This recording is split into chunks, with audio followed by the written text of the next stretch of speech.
welcome back to News TV 84 break तो बाद ਹੁਣ ਅਸੀਂ ਗੱਲਬਾਤ ਕਰਦੇ ਹਾਂ ਸ਼੍ਰੋਮਣੀ ਅਕਾਲੀ ਦਲ ਅੰਮ੍ਰਿਤਸਰ ਦੇ ਅਮਰੀਕਾ ਯੂਨਿਟ ਦੇ ਪ੍ਰੈਜ਼ੀਡੈਂਟ ਸਰਦਾਰ ਬੂਟਾ ਸਿੰਘ ਖਰੋੜ ਜੀ ਨਾਲ ਜਿਹੜੇ ਕਿ ਇਸ ਵੇਲੇ ਸਾਡੇ ਨਾਲ ਫੋਨ ਲਾਈਨ ਤੇ ਜੁੜ ਚੁੱਕੇ ਨੇ। ਜੀ ਵੀਰ ਜੀ, ਵਾਹਿਗੁਰੂ ਜੀ ਕਾ ਖਾਲਸਾ ਵਾਹਿਗੁਰੂ ਜੀ ਕੀ ਫਤਿਹ। ਵਾਹਿਗੁਰੂ ਜੀ ਕਾ ਖਾਲਸਾ ਵਾਹਿਗੁਰੂ ਜੀ ਕੀ ਫਤਿਹ। ਵੀਰ ਜੀ, ਹਮੇਸ਼ਾ ਤੁਹਾਨੂੰ ਅਸੀਂ ਵੱਖ-ਵੱਖ ਪੰਥਕ ਮੁੱਦਿਆਂ ਦੇ ਉੱਪਰ ਗੱਲਬਾਤ ਕਰਦੇ, ਪਰ ਸਾਡਾ ਅੱਜ ਫੋਕਸ ਜਿਹੜਾ ਹੈਗਾ ਬਾਪੂ ਸੂਰਤ ਸਿੰਘ ਖਾਲਸਾ ਜੀ ਦਾ ਸੰਘਰਸ਼ ਹੈ, ਜਿਸ ਨੂੰ ਬਾਕੀ ਸਿੱਖ ਜਥੇਬੰਦੀਆਂ ਨੇ ਮਿਲ ਕੇ ਇੱਕ ਧਰਮ ਯੁੱਧ ਮੋਰਚੇ ਦਾ ਨਾਮ ਦਿੱਤਾ ਹੈ, ਜਿਹੜਾ ਇਸ ਵੇਲੇ 21 ਮਈ ਨੂੰ ਪੰਜਾਬ ਦੇ ਵਿੱਚ ਨਿਕਲਿਆ ਸੀ। ਅੰਬ ਸਾਹਿਬ ਤੋਂ ਲੈ ਕੇ ਮੋਹਾਲੀ ਤੱਕ ਜਾਣਾ ਸੀਗਾ, ਚੰਡੀਗੜ੍ਹ ਤੱਕ ਜਾਣਾ ਸੀਗਾ, ਬਾਦਲ ਦੀ ਕੋਠੀ ਤੱਕ, ਪਰ ਜਿਹੜਾ ਕਿ ਕਾਮਯਾਬ ਨਹੀਂ ਹੋਇਆ। ਇਸ ਸਭ ਨੂੰ ਤੁਸੀਂ ਕਿਵੇਂ ਵੇਖਦੇ ਹੋ? ਦੇਖੋ, ਮੈਂ ਸਮਝਦਾ ਕਿ ਜਿਹੜਾ ਇਹ ਬਾਦਲ ਪਰਿਵਾਰ ਹੈ ਜੀ, ਇਹਨਾਂ ਨੇ ਸਿੱਖਾਂ ਦੇ ਉਹ ਸਿਧਾਂਤ ਖਤਮ ਕਰ ਦਿੱਤੇ ਨੇ। ਜੇ ਤੁਸੀਂ ਹਿਸਟਰੀ ਦੇ ਵਰਕੇ ਫਰੋਲ ਕੇ ਦੇਖੋ ਹਾਂਜੀ, ਤਾਂ ਮੇਰਾ ਖਿਆਲ ਆ ਵੀ ਕਿਸੇ ਨੇ ਵੀ ਅੱਜ ਤੱਕ ਸਿੱਖ ਹਿਸਟਰੀ ਵਿੱਚ ਉਹ ਸਿਧਾਂਤ ਖਤਮ ਨਹੀਂ ਕੀਤੇ ਜੋ ਇਹਨਾਂ ਨੇ ਕਰ ਦਿੱਤੇ ਨੇ ਜੀ। ਅੱਜ ਸਵਾਲ ਇਹ ਪੈਦਾ ਹੁੰਦਾ, ਜਿਹੜੇ ਬੰਦੀ ਸਿੰਘਾਂ ਦੀ ਰਿਹਾਈ ਦੀ ਗੱਲ ਲੈ ਕੇ ਬਾਪੂ ਸੂਰਤ ਸਿੰਘ ਮਰਨ ਵਰਤ ਤੇ ਬੈਠੇ ਨੇ ਜੀ। ਅਕਾਲੀ ਦਲ ਨੇ 1982 ਦੇ ਵਿੱਚ ਧਰਮ ਯੁੱਧ ਨਾਂ ਦੇ ਉੱਤੇ ਮੋਰਚਾ ਲਾ ਕੇ ਹਾਂਜੀ ਇਹਨਾਂ ਨੌਜਵਾਨਾਂ ਦੀਆਂ ਜ਼ਿੰਦਗੀਆਂ ਗਾਲ ਦਿੱਤੀਆਂ ਤੇ ਅੱਜ ਜੇਲ੍ਹਾਂ ਦੀਆਂ ਕਾਲ ਕੋਠੜੀਆਂ ਦੇ ਵਿੱਚੋਂ ਛੱਡ ਰਹੇ ਨੇ। ਹਾਂਜੀ, ਔਰ ਜਿਨ੍ਹਾਂ ਜੇਲ੍ਹਾਂ ਦੇ ਵਿੱਚ ਉਹ ਬੈਠੇ ਨੇ, ਉਹ ਕੋਈ ਜ਼ਮੀਨਾਂ ਤੇ ਕਬਜ਼ੇ ਲੈਣ ਲਈ ਜਾਂ ਕੋਈ ਨਿੱਜੀ ਵਿਰੋਧਾਂ ਦੀ ਖਾਤਰ ਨਹੀਂ ਬੈਠੇ ਜੀ। ਉਹਨਾਂ ਨੇ ਕੌਮ ਦੀ ਚਾਹੇ ਹਥਿਆਰਬੰਦ ਲੜਾਈ ਲੜੀ ਆ, ਹਾਂਜੀ, ਚਾਹੇ ਪੀਸਫੁਲ ਤਰੀਕੇ ਨਾਲ ਲੜਾਈ ਲੜੀ ਆ, ਜਾਂ ਉਹਨਾਂ ਨੂੰ ਝੂਠੇ ਮੁਕੱਦਮੇ ਬਣਾ ਕੇ ਜੇਲ੍ਹਾਂ ਵਿੱਚ ਡੱਕਿਆ ਹੋਇਆ, ਹਾਂਜੀ, ਜਿਨ੍ਹਾਂ ਦੀਆਂ ਬਹੁਤਿਆਂ ਦੀਆਂ ਸਜ਼ਾਵਾਂ ਪੂਰੀਆਂ ਹੋ ਚੁੱਕੀਆਂ ਨੇ। ਜੀ। ਉਸ ਸੰਘਰਸ਼ ਦੇ ਲਈ 21 ਮਈ ਨੂੰ ਪੰਥਕ ਧਿਰਾਂ ਨੇ ਇੱਕ ਪ੍ਰੋਗਰਾਮ ਬਣਾ ਕੇ ਬਾਦਲ ਦੀ ਕੋਠੀ ਤੱਕ ਪੀਸਫੁਲ ਤਰੀਕੇ ਦੇ ਨਾਲ ਜਾਣ ਦੀ ਕੋਸ਼ਿਸ਼ ਕੀਤੀ ਜੀ, ਜਿਨ੍ਹਾਂ ਨੂੰ ਮੋਹਾਲੀ ਦੇ ਵਿੱਚ ਹੀ ਰੋਕ ਦਿੱਤਾ ਗਿਆ। ਹਾਂਜੀ, ਮੇਰਾ ਖਿਆਲ ਬਹੁਤ ਮੰਦਭਾਗਾ ਇਹ ਕੰਮ ਹੋਇਆ। ਇੱਕ ਡੈਮੋਕ੍ਰੇਸੀ ਦਾ ਬਹੁਤ ਵੱਡਾ ਕਤਲ ਹੈ। ਬਿਲਕੁਲ। ਸੋ ਜਿੱਥੇ ਤੁਸੀਂ ਆਪਣੀ ਆਵਾਜ਼ ਨੂੰ ਵੀ ਨਹੀਂ ਉਠਾ ਸਕਦੇ ਪੀਸਫੁਲ ਤਰੀਕੇ ਦੇ ਨਾਲ, ਹਾਂਜੀ, ਸੋ ਇਹਨਾਂ ਰਵਾਇਤੀ ਅਕਾਲੀਆਂ ਨੇ ਮੋਰਚਾ ਲਾ ਕੇ ਇਹਨਾਂ ਨੌਜਵਾਨਾਂ ਨੂੰ ਉਕਸਾ ਕੇ ਇਹਨਾਂ ਦੀਆਂ ਸ਼ਹਾਦਤਾਂ ਕਰਵਾਈਆਂ ਤੇ ਮੁੜ ਕੇ ਸਰਕਾਰਾਂ 3 ਵਾਰ ਸਰਕਾਰ ਇਹ ਬਾਦਲ ਪਰਿਵਾਰ ਨੇ ਪੰਜਾਬ 'ਚ ਬਣਾ ਲਈ ਜੀ। ਚੌਥੀ ਵਾਰ ਬਰਨਾਲੇ ਨੇ ਬਣਾਈ। 84 ਤੋਂ ਬਾਅਦ 4 ਵਾਰ ਇਹਨਾਂ ਦੀ ਸਰਕਾਰ ਆਈ ਆ। ਹਾਂਜੀ। ਸੋ ਇਹਨਾਂ ਦਾ ਨਿੱਜੀ ਤੌਰ ਤੇ ਵਿਅਕਤੀਗਤ ਤੌਰ ਤੇ ਇਹਨਾਂ ਦਾ ਫਰਜ਼ ਬਣਦਾ ਸੀ ਕਿ ਜਿਹਨਾਂ ਨੌਜਵਾਨਾਂ ਨੂੰ ਇਹਨਾਂ ਨੇ ਉਕਸਾ ਕੇ ਇਸ ਰਾਹ ਤੇ ਪਾਇਆ ਸੀ, ਹਾਂਜੀ, ਤੇ ਉਹਨਾਂ ਦੀ ਆਪ ਟੇਕ ਕੇਅਰ ਕਰਦੇ ਜੀ। ਦੂਜਾ, ਸਾਡੀ ਕੌਮ ਜਿਹੜੀ ਆ ਇਹ ਜਿੰਨਾ ਵੀ ਇਸ ਗੱਲ ਨੂੰ ਪ੍ਰਲੋਂਗ ਕਰੂਗੀ, ਉਹਨਾਂ ਸਫਰ ਕਰੂਗੀ। ਹਾਂਜੀ। ਅੱਜ ਸਿੱਖਾਂ ਦੇ ਕੋਲ ਆਪਣਾ ਦੇਸ਼ ਹੁੰਦਾ ਤੇ ਨਾ ਸਾਨੂੰ ਮੋਰਚੇ ਲਾਉਣੇ ਪੈਂਦੇ, ਹਾਂਜੀ, ਨਾ ਸਾਡੇ ਨੌਜਵਾਨ ਜੇਲ੍ਹਾਂ ਦੇ ਵਿੱਚ ਸੜਦੇ। ਬਿਲਕੁਲ ਜੀ। ਤੇ ਵੀਰ ਜੀ, ਜਿਸ ਤਰ੍ਹਾਂ ਤੁਸੀਂ ਗੱਲ ਕੀਤੀ ਆ ਬਾਦਲ ਦੀ, ਪਰ ਸਾਨੂੰ ਤਾਂ ਪਤਾ ਕਿ ਬਾਦਲ ਦੀ ਪਰਸਨੈਲਿਟੀ ਕਿਸ ਤਰ੍ਹਾਂ ਦੀ ਹੈ, ਪਰ ਜਿਸ ਤਰ੍ਹਾਂ ਸਾਡੀ ਆਪਣੀ ਜਿਹੜੀ ਜਥੇਬੰਦੀ ਹੈ, ਸ਼੍ਰੋਮਣੀ ਗੁਰਦੁਆਰਾ ਪ੍ਰਬੰਧਕ ਕਮੇਟੀ ਜਿਹੜੀ ਹੈ, ਸਿੱਖਾਂ ਦੀ ਜਿਹੜੀ ਸਰਵ ਉੱਚ ਜਥੇਬੰਦੀ ਹੈ, ਉਸਨੇ ਵੀ ਸਿੰਘਾਂ ਨੂੰ ਸਿੰਘਾਂ ਸਿੰਘਣੀਆਂ ਨੂੰ ਗੁਰਦੁਆਰੇ ਦੇ ਅੰਦਰ ਆਉਣ ਤੋਂ ਹੀ ਮਨਾ ਕਰ ਦਿੱਤਾ। ਇਹ ਤੁਸੀਂ ਕਿੱਥੇ ਤੱਕ ਠੀਕ ਸਮਝਦੇ ਹੋ? ਦੇਖੋ ਰੀਤ ਜੀ, ਗੱਲ ਇਹ ਆ ਵੀ ਜਿਹੜੀ ਦੇਖੋ ਸਿੱਖ ਇਤਿਹਾਸ ਦੇ ਵਿੱਚ ਕਦੇ ਵੀ ਇਹ ਗੱਲ ਨਹੀਂ ਸੀ ਹੋਈ ਕਿ ਅਕਾਲੀ ਦਲ ਦੇ ਉੱਤੇ ਵੀ ਕਬਜ਼ਾ ਇੱਕ ਪਰਿਵਾਰ ਦਾ, ਜੀ, ਸਰਕਾਰ ਦੇ ਉੱਤੇ ਵੀ ਕਬਜ਼ਾ, ਜੀ, SGPC ਦੇ ਉੱਤੇ ਵੀ ਕਬਜ਼ਾ ਇਹਨਾਂ ਦਾ, ਹਾਂਜੀ, ਤਖਤਾਂ ਦੇ ਉੱਤੇ ਵੀ ਇਹਨਾਂ ਦਾ ਕਬਜ਼ਾ। ਸੋ SGPC ਤਾਂ ਇੱਕ ਨਾਂ ਦੀ ਰਹਿ ਚੁੱਕੀ ਆ। SGPC ਤਾਂ ਸਾਰੀ ਉਹਦੇ ਜਿਹੜੇ ਕੰਮਕਾਜ ਦੇ ਹੁਕਮ ਨੇ ਉਹ ਤਾਂ ਚੰਡੀਗੜ੍ਹ ਤੋਂ ਆਉਂਦੇ ਨੇ, ਹਾਂਜੀ, ਉਹ ਤਾਂ ਕਲੀਅਰ ਹੈ। ਪਰ ਸਵਾਲ ਅੱਜ ਸਾਡੀ ਕੌਮ ਨੂੰ ਇਹ ਆ ਵੀ ਅਸੀਂ ਗੱਲਾਂ ਵੀ ਕਰ ਲੈਂਦੇ ਆ ਕਿ ਬਾਦਲ ਨੇ ਸਿਧਾਂਤ ਖਤਮ ਕਰ ਦਿੱਤੇ, ਕਿ ਬਾਦਲ ਦੇ ਹੱਥ ਚਾਰੇ ਅਦਾਰੇ ਕੌਮ ਦੇ ਆ ਚੁੱਕੇ ਨੇ, ਹਾਂਜੀ, ਤੇ ਵੋਟਾਂ ਪਾਉਣ ਲੱਗੇ ਫਿਰ ਅਸੀਂ ਉਹਨਾਂ ਨੂੰ ਪਾ ਦਿੰਦੇ ਆ। ਬਿਲਕੁਲ। ਸੋ ਸਾਡਾ ਕੰਮ ਇਹ ਹੋ ਚੁੱਕਾ ਵੀ ਅਸੀਂ ਜੁੱਤੀਆਂ ਵੀ ਖਾਈ ਜਾਂਦੇ ਆ, ਅਸੀਂ ਸਿਧਾਂਤ ਵੀ ਤੜਵਾ ਲਏ ਨੇ ਤੇ ਵੋਟਾਂ ਵੀ ਫਿਰ ਅਸੀਂ ਉਹਨਾਂ ਨੂੰ ਪਾਈ ਜਾਂਦੇ ਆ। ਹਾਂਜੀ। ਸੋ ਜਿੰਨੀ ਦੇਰ ਸਾਡੇ ਬੱਚੇ ਜਾਗਰੂਕਤਾ ਨਹੀਂ ਆਉਂਦੀ, ਅਸੀਂ ਗੁਰੂ ਦੇ ਦੇਣਦਾਰ ਹੋਵਾਂਗੇ। ਜੀ। ਸੋ ਅੱਜ ਜਿਹਨਾਂ ਨੌਜਵਾਨਾਂ ਨੂੰ ਆਪਣੀਆਂ ਜ਼ਿੰਦਗੀਆਂ ਗਾਲ ਦਿੱਤੀਆਂ ਜੇਲ੍ਹਾਂ ਦੇ ਵਿੱਚ, ਅੱਜ ਉਹਨਾਂ ਕਾਲ ਕੋਠੜੀਆਂ ਦੇ ਵਿੱਚੋਂ ਬੈਠੇ ਨੇ ਜਿੱਥੇ ਪੂਰੀ ਆਕਸੀਜਨ ਵੀ ਉਹਨਾਂ ਨੂੰ ਸਾਹ ਲੈਣ ਲਈ ਨਹੀਂ ਮਿਲਦੀ। ਹਾਂਜੀ। ਜਰਾ ਆਪਾਂ ਸਾਰੇ ਸੋਚ ਕੇ ਵੇਖੀਏ ਕਿ ਜਿਹਨਾਂ ਕਾਲ ਕੋਠੜੀਆਂ ਦੇ ਵਿੱਚ ਉਹਨਾਂ ਨੇ ਆਪਣੀਆਂ ਜ਼ਬਾਨੀਆਂ ਗਾਲੀਆਂ, ਜੀ, ਤੇ ਜੇ ਕਿਤੇ ਸਾਨੂੰ ਵੀ ਉੱਥੇ 10 ਦਿਨ ਆਪ ਖੁਦ ਰਹਿਣਾ ਪੈ ਗਿਆ ਤਾਂ ਸਾਡੀ ਕੀ ਬੀਤੂਗੀ?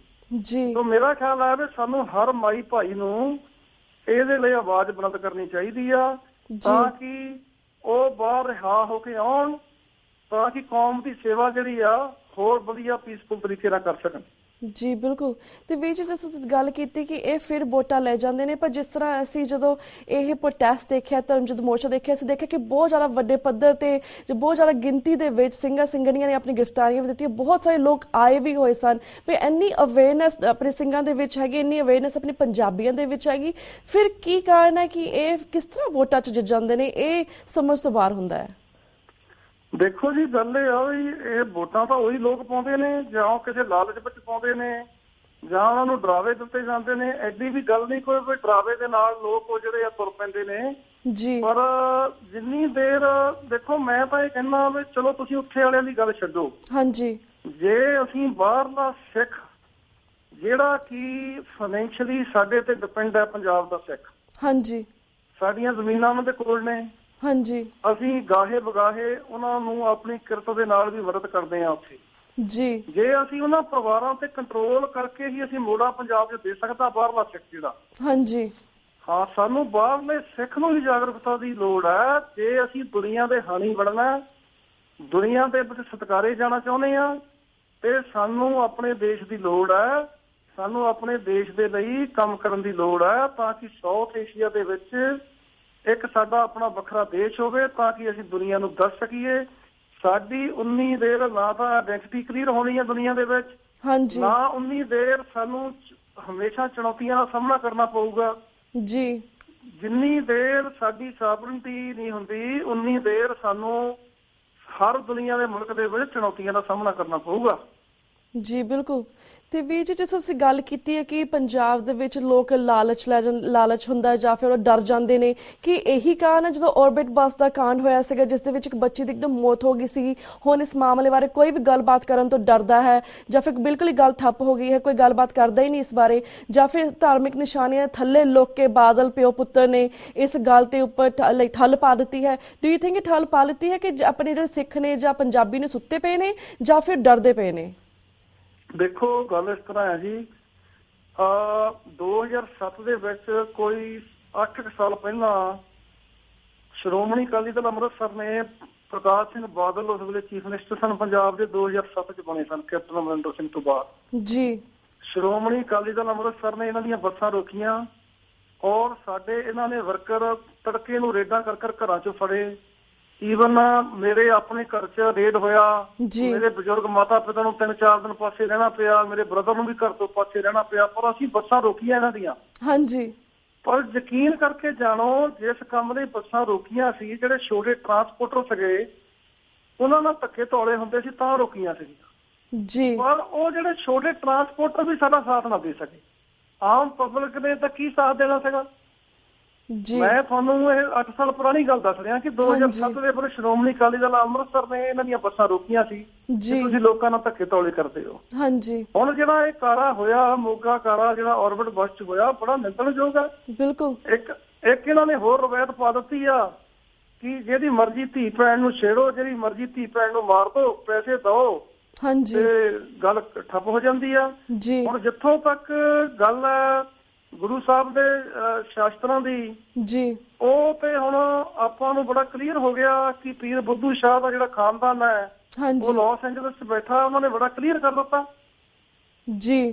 ਤੇ ਉਹ ਵੀ ਇਹਨਾਂ ਨੇ ਲੋਕਾਂ ਦੇ ਜਿਹੜੇ ਮਾਈਂਡ ਨੂੰ ਮੋੜਨ ਵਾਸਤੇ, ਪੰਜਾਬ ਦੇ ਵਿੱਚ ਮੋੜਾ ਦੇਣ ਵਾਸਤੇ, ਜਿਹੜਾ ਇਹਨਾਂ ਦੇ ਖਿਲਾਫ ਇੱਕ ਵਿਦਰੋਹ ਖੜਾ ਹੋਇਆ ਪੰਜਾਬ 'ਚ, ਇੱਕ ਧਾਰਮਿਕ ਆੜ ਲਈ ਹੋਈ ਹੈ ਇਹਨਾਂ ਨੇ ਪੰਜਾਬ ਦੇ ਲੋਕਾਂ ਨੂੰ ਮੋੜਾ ਦੇਣ ਵਾਸਤੇ।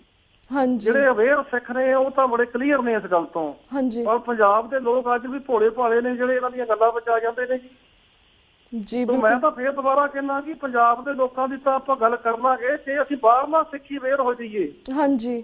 ਅਸੀਂ ਇੱਕ ਪਾਸੇ ਪੰਥ ਦੀ ਗੱਲ ਕਰਦੇ ਹਾਂ, ਦੂਜੇ ਪਾਸੇ ਅਸੀਂ ਦੁਸ਼ਮਣ ਨਾਲ ਰਲੇ ਹੁੰਦੇ ਹਾਂ, ਅਸੀਂ ਪੰਥ ਨੂੰ ਵੀ ਤਾਪੀ ਦੇ ਦਿੰਦੇ ਹਾਂ, ਅਸੀਂ ਦੁਸ਼ਮਣ ਨੂੰ ਵੀ ਤਾਪੀ ਦੇ ਦਿੰਦੇ ਹਾਂ। ਹਾਂਜੀ। ਤੇ ਫਿਰ ਕਿੱਦਾਂ ਗੱਲ ਧੁਰ ਲੱਗੂਗੀ ਜੀ? ਇਹ ਗੁਰੂ ਦੀ ਗੱਲ ਜਿਹੜੀ ਆ, ਗੁਰੂ ਦਾ ਸਿਧਾਂਤ ਹੈ, ਖਾਲਸੇ ਦਾ ਖਾਲਸੇ ਦਾ ਬੋਲਬਾਲਾ ਕਿਵੇਂ ਹੋਊਗਾ? ਅਸੀਂ ਦੁਸ਼ਮਣ ਨਾਲ ਵੀ ਸਾਂਝ ਰੱਖ ਲਈ ਜੀ, ਅਸੀਂ ਪੰਥ ਨਾਲ ਵੀ ਸਾਂਝ ਰੱਖੀ ਹੋਈ ਆ। ਹਾਂਜੀ।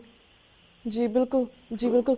ਤੇ ਵੀਰ ਜੀ ਸਾਡੇ ਕੋਲ 1.5 ਮਿੰਟ ਰਹਿ ਗਿਆ ਐਟ ਦੀ ਐਂਡ। ਜਿਸ ਤਰ੍ਹਾਂ ਇੰਨੇ ਅਵੇਅਰਨੈਸ ਵਾਲੇ ਮਾਰਚ ਹੋ ਰਹੇ ਨੇ, ਪ੍ਰੋਟੈਸਟ ਹੋ ਰਹੇ ਨੇ ਬੰਦੀ ਸਿੰਘਾਂ ਦੀ ਰਿਹਾਈ ਦੇ ਲਈ ਆਲ ਓਵਰ ਦਾ ਵਰਲਡ, ਅਸੀਂ ਵਾਪਸ ਆਪਣੇ ਸੇਮ ਮੁੱਦੇ ਤੇ ਆਉਂਦੇ ਹਾਂ। ਪਰ ਜਿਸ ਆਲ ਓਵਰ ਦਾ ਵਰਲਡ ਰੋਸ ਵਿਖਾਵੇ ਹੋਏ ਨੇ, ਕਾਨਫਰੰਸਿਸ ਹੋ ਰਹੀਆਂ ਨੇ, ਕਾਫੀ ਪ੍ਰੈਸ਼ਰ ਆਈ ਥਿੰਕ ਪੈ ਰਿਹਾ ਪੰਜਾਬ ਦੀ ਗਵਰਨਮੈਂਟ ਤੇ, ਇੰਡੀਅਨ ਦੀ ਗਵਰਨਮੈਂਟ ਤੇ। ਤੁਹਾਨੂੰ ਕੀ ਲੱਗਦਾ ਹੈ ਕਿ ਜਿਸ ਤਰ੍ਹਾਂ ਈਵਨ ਪੰਜਾਬ ਦੇ ਵਿੱਚ ਜਿਹੜਾ ਹੁਣ ਹੋਇਆ ਵਾ ਅੰਬ ਸਾਹਿਬ ਦੇ ਵਿਖੇ ਪ੍ਰੋਟੈਸਟ ਹੋਇਆ ਵਾ, ਕਿਸ ਤਰ੍ਹਾਂ ਵੱਡੀ ਗਿਣਤੀ ਦੇ ਵਿੱਚ ਲੋਕ ਉੱਥੇ ਸ਼ਾਮਿਲ ਸੀ? ਤੁਹਾਨੂੰ ਕੀ ਲੱਗਦਾ ਕਿ ਜਿਹੜਾ ਬਾਦਲ ਹੈ ਇਹਦੇ ਕੰਨਾਂ 'ਚ ਕੋਈ ਆਵਾਜ਼ ਪਹੁੰਚਦੀ ਹੈ? ਤੁਹਾਨੂੰ ਕੀ ਲੱਗਦਾ, ਇਹਨੂੰ ਪਤਾ ਲੱਗਦਾ ਹੈ ਕਿ ਕਿੰਨੇ ਲੋਕ ਇਸ ਤੋਂ ਤੰਗ ਨੇ? ਦੇਖੋ, ਜਿਹੜਾ ਮੇਰਾ ਖਿਆਲ ਆ ਵੀ ਮੈਨੂੰ ਯਕੀਨ ਹੈ ਕਿ ਅਗਰ ਪੰਥਕ ਤਰ੍ਹਾਂ ਇਕੱਠੀਆਂ ਹੋ ਜਾਣ ਤੇ ਲੋਕ ਜਿਹੜੇ ਨੇ, ਪੰਥਕ ਲੋਕ ਆਪਣਾ SGPC 'ਚ ਗੁੱਸਾ ਕੱਢਣ ਨੂੰ ਤਿਆਰ ਬੈਠੇ ਨੇ ਜੀ। ਜਿਹੜੇ ਜਨਰਲ ਇਲੈਕਸ਼ਨ ਨੇ, ਗਵਰਨਮੈਂਟ ਇਲੈਕਸ਼ਨ ਨੇ, ਉਹਨਾਂ ਦੇ ਵਿੱਚ ਅਸੀਂ ਸਮਝਦੇ ਹਾਂ ਗੱਲ ਸਾਰੀ ਨੂੰ, ਹਾਂਜੀ। ਪਰ SGPC ਦੇ ਵਿੱਚ ਅਗਰ ਪੰਥਕ ਤਰ੍ਹਾਂ ਇੱਕ ਪਲੇਟਫਾਰਮ ਤੇ ਆ ਜਾਣੀ ਆ ਜੀ, ਤੇ ਉਹ ਧਾਰਮਿਕ ਤੌਰ ਤੇ ਪੰਜਾਬ ਦੇ ਜਿਹੜੇ ਸਿੱਖ ਨੇ ਉਹ ਆਪਣਾ ਗੁੱਸਾ ਕੱਢਣ ਲਈ ਤਿਆਰ ਬੈਠੇ ਨੇ।